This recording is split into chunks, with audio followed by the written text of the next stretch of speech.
Hi, I'm Steve Shelburne, owner and operator of Shelburne RV here in beautiful Cleveland, Tennessee.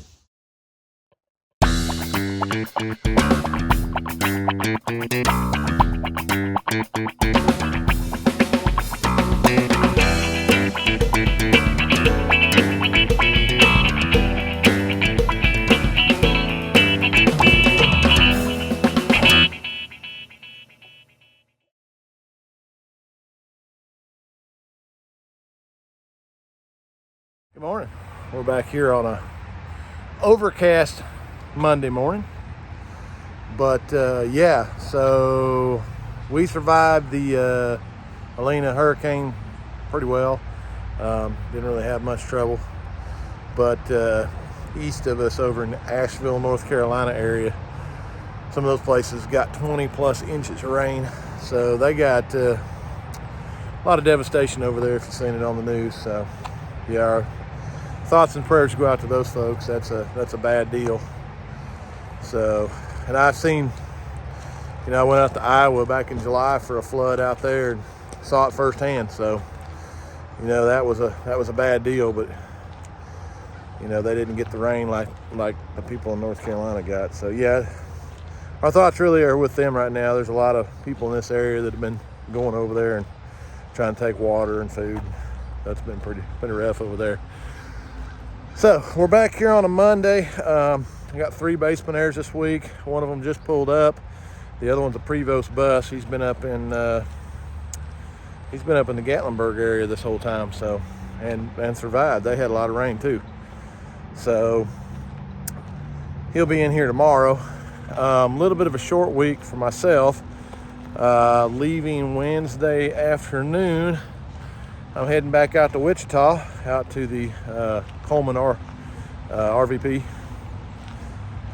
factory. Got some business with them out there this week. So be out there Thursday and Friday. And then we'll be back week after that. And then Jan and I leave the next week for Vegas for the Land and Sea Show. So yeah, pretty busy.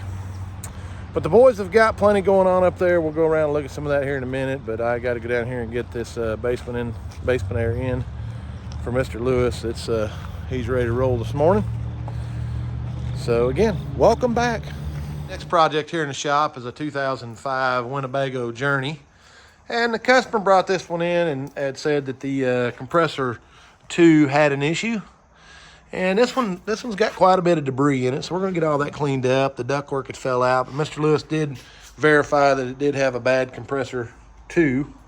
So let's go out here and look at this real quick. Mr. Lewis has got this one opened up and cleaned out. Now, compressor 2 is locked up, and we didn't see no signs of oil or anything of that nature while we're in here. So Mr. Lewis is going to replace this and the biflow valve, and then the customer wanted to go ahead and change compressor 1 also, just because this thing is 20 years old. Now we probably won't change the biflow valve down there because it won't have no trash in it. And then the outdoor motor sounded like garbage, and so the customer decided he wanted to go ahead and change this motor while we're in here because obviously it's 20 years old. So Mr. Lewis is working his magic with his comb, which you've seen him do that before. Man, he gets those things so cleaned up, it's just amazing. So he'll be turning this now, see what we get done. All right, working on a customer's water heater here, and the technician got the looking, but look at that right there. That ain't no good. We're gonna change that out. All right, so next one here in the shop is this Prevost, built out by Featherlight. Now, we worked on this one several months ago, and it has an SCS basement air in it. And so the customer got a hold of some bad power, and so compressor 2 wasn't coming on. Well, we found out after I had to pull the basement air out because you can't get to the controller because it's all the way up against the radiator for the generator. So found out that it had a breaker popped in the system. So got all that going and testing it out. Should be on his way. All right, you can see they got the filon on this side right here. Now they're just working on getting the glue on the filon.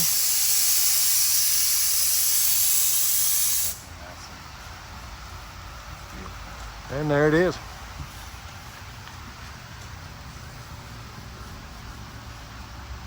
You can see the boys have got the new door installed on this little wolf pup. So this is done and ready to ship out.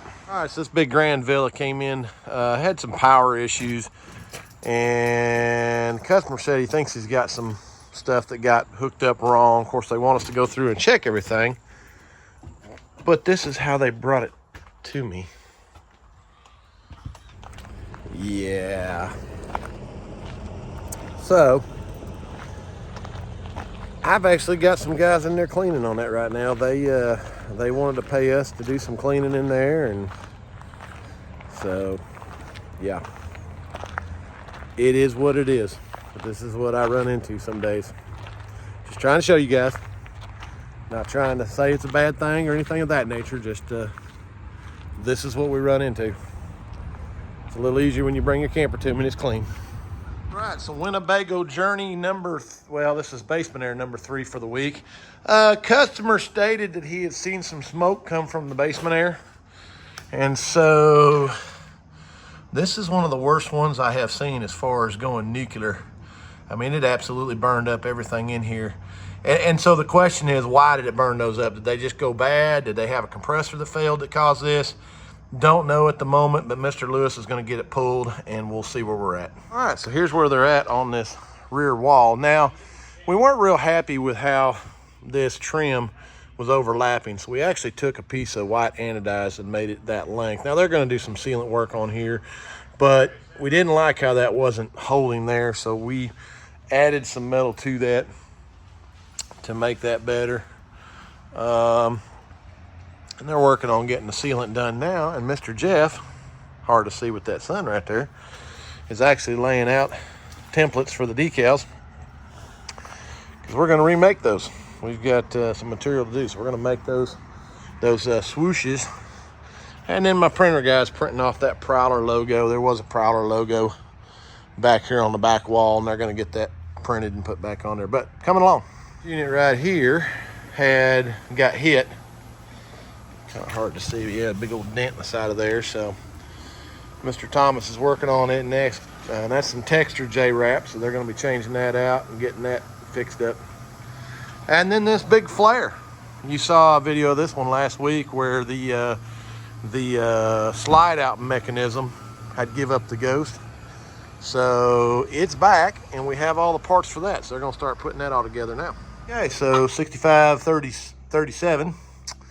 And you can see now that Mr. Lewis has got it out, that rascal has gone pretty nuclear now. Not quite seeing any oil or anything, so I don't know, maybe we had a compressor fail. That's okay. We've got a whole nother wiring harness sitting right here and a new control board, because it got that one also. So Mr. Lewis is going to go in here and update all this. I mean, you can see how bad it melted all that. But yeah, we're going to clean it, update it, and then we'll retest and see what we got for compressors. Okay, so we've got the wiring harness in it. We've got the new control board, all new capacitors, all new relays.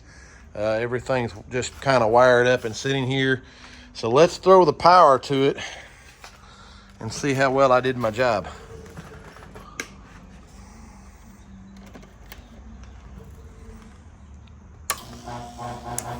Okay. So my meter's not set right, sorry about that. Dumb thumbed it. All right, 6 point. The rotor ain't locked up in the compressor, so that's a good sign. Let's see what compressor 2 does here in a second.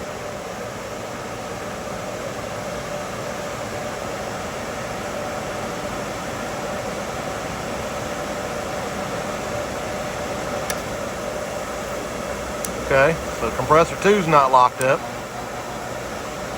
So that's a good sign too. And the charges look like they're good, so may have just been a power spike or a bad capacitor that caught on fire, but amp draws are good on those compressors. Not too unhappy about that. So indoor fan motor, obviously having the covers off, the draws a little more than what it probably would normally be. So outdoor fan, let's just double check it, just make sure there's no issues. So yeah, nothing crazy. Looks like it was just a bad capacitors possibly that went nuclear on that. So we're gonna get it all cleaned up, change out the bearing, get everything serviced, and then he'll test bench it and make sure everything's good. All right, back on this flare, and you can see he's got the slide mechanism started to R&R it so he can get it out. And I think he's in here probably building the new assembly. Yeah, here's the newest pieces.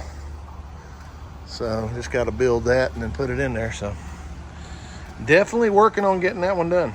All right, well, you can see the boys have quite a bit going on here in the shop. I am out of uniform, so I am actually on my way with one of my other employees out to Wichita, Kansas, to the Coleman factory. Going out there, they've got some training going on with some new products, and so I'm going to go out and taking one of my guys with me so he can get a tour of the plant. And I'm actually meeting Mr. Tony Link from your friend in the RV repair business, VLRV. He's going to meet me out there. He's never been out to the Coleman factory either, so he's going to go down there with me, and we're going to spend 2 days there at the factory. So that's where I'm heading now. So I'm leaving here in just a few minutes on a plane, and I will be back on Monday. So I'll try to catch a little bit of video while we're out there in Wichita, but yeah, there we are. So heading out. All right, so we're here in beautiful Wichita, Kansas at the Coleman RVP plant, or the Excel. So, and look at this guy. I found him. He followed me all the way from South Carolina, Mr. Tony Link from VLRV. So he's here with me. And so we've been here for 2 days, and we've been in here doing some training on some new thermostat technology that's coming out.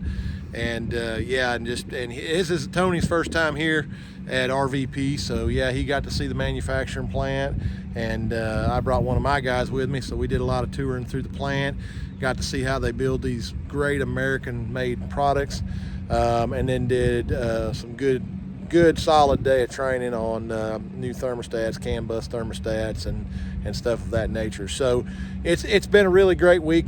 Couple really good days for us, because we got a lot of knowledge here. And what was your thoughts being the first time you've been here?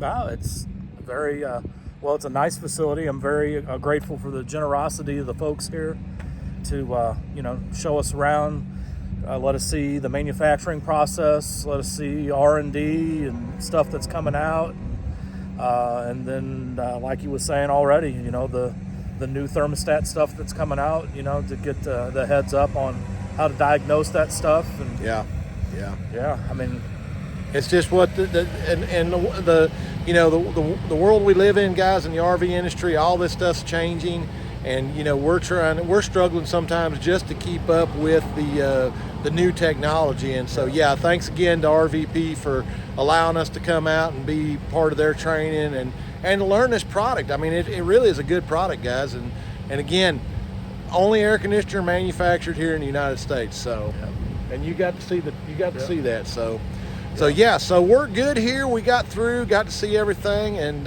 we're heading out early in the morning, and he's heading back to South Carolina, and of course I'll be back in beautiful Cleveland, Tennessee next Monday. So we're gonna head back there now. So thanks for coming out with me, Tony.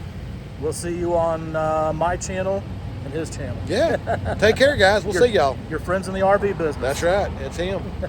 Take care. Bye. Thomas and Gage are working on a roof job right here that was brought in. It needs a new roof.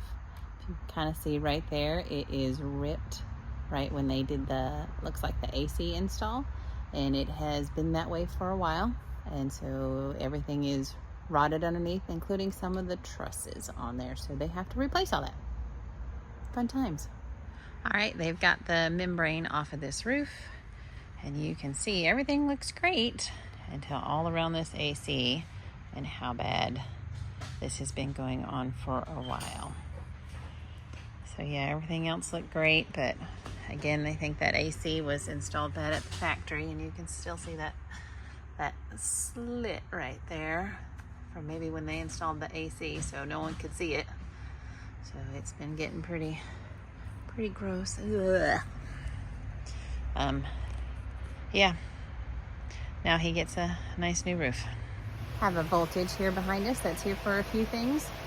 One was a roof inspection, and Jeff would notice that on all 4 corners it has soft wood. So please remember to get up on your roofs and put some sealant stuff on there, because it can go quickly. And even without damage from a tree or anything, you've got to check that sealant, because it will crack around these corners. So now this gentleman who looked like he had a beautiful new roof will now need a new one. Sorry. All right, we got some of the stuff off of there so we can get down to the trusses and see how nasty that this all looks. But he seems to think that it's just still wet. So we're gonna see if it'll dry out over the weekend or if we need to actually replace it. We will find out. I forgot to get the traditional video. So now I'm at home. And so we're gonna get the next best thing to approve my wonderful videos for this week. My son, Caleb. So these videos are... Caleb, prove.